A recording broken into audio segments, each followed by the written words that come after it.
সনাতন ধর্মে বিখ্যাত চারধামের গুরুত্ব অপরিসীম।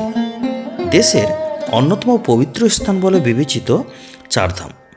প্রাচীনকাল থেকেই এই পবিত্র চারধামের গুরুত্ব মান্যতা পেয়ে আসছে। দেবাদিদেব মহাদেবের 12টি জ্যোতির্লিঙ্গের মধ্যেও স্থান পেয়েছে এই চারধাম। প্রতি বছর দেশ বিদেশের বিভিন্ন প্রান্ত থেকে প্রচুর মানুষ ছুটে আসেন উত্তরাখণ্ডের এই পবিত্র চারধামে। তবে দুর্গম পরিস্থিতির কারণে শীতের সময় চারিদিকে বরফ পড়ে এখানকার তাপমাত্রা মাইনাসে চলে যায়। সেই কারণে সেই সময় বন্ধ হয়ে যায় এই পবিত্র চারধামের দরজা।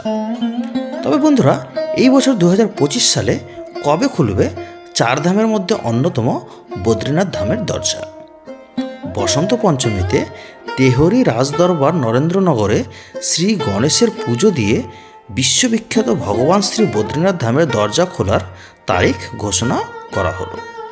শুভ সময় অনুসারে মন্দিরের দরজা 4 মে সকাল 6টায় সাধারণ ভক্তদের যথাযথ পূজা সহ দর্শনের জন্য খুলে দেওয়া হবে।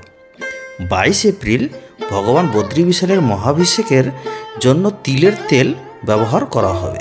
একই দিনে রাজদরবার থেকে শুরু হবে গড্ডুঘাড়া তৈল কলস যাত্রা। এর সঙ্গে আনুষ্ঠানিকভাবে চারধাম যাত্রাও শুরু হয়ে যাবে। ভগবান বদ্রী বিশালের মহাভিষেকের জন্য স্থানীয় বিবাহিত মহিলারা 22 এপ্রিল রানী মালা রাজ্য লক্ষ্মী শাহের নেতৃত্বে রাজদরবারে তিলের তেল বের করবেন। এরপর তাদের যাত্রা শুরু হবে। যাত্রাটি ঋষিকেশ, শ্রীনগর, রুদ্রপ্রয়াগ, কর্ণপ্রয়াগ, ডিমের গ্রাম এবং পাণ্ডুকেশ্বর প্রভৃতি স্থান ঘুরে 3 মে বদ্রীনাথে ধামে পৌঁছবে। 4 মে তিলের তেল দিয়ে ভগবান বদ্রী বিশালের মহাভিষেক শেষে ভক্তদের জন্য খুলে দেওয়া হবে মন্দিরের দরজা। তো বন্ধুরা, এবছর 2025 সালে আপনারা কে কে চারধাম দর্শন করতে যাচ্ছেন, তার সাথে অবশ্যই অন্যতম বদ্রীনাথ ধাম দর্শন করবেন, অবশ্যই কমেন্ট বক্সে জানাবেন।